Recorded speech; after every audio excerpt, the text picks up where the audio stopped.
বন্ধুরা, আজকে আমি বানাবো কপির শরবত।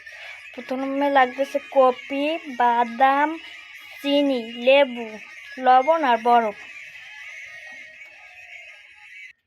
যাদের ব্লেন্ডার নাই তারা শিলপাটায় বেটে নেবেন, আর যাদের ব্লেন্ডার আছে তারা ব্লেন্ড করে নেবেন।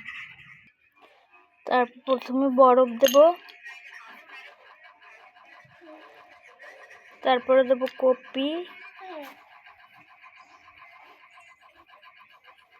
তারপরে দেব বাদাম, লেবুর রস,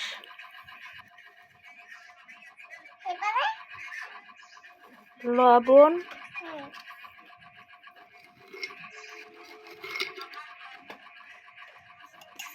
চিনি।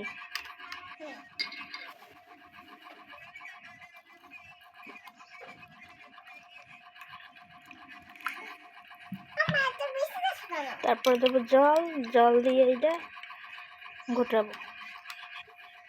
হয়ে গেল কপির শরবত।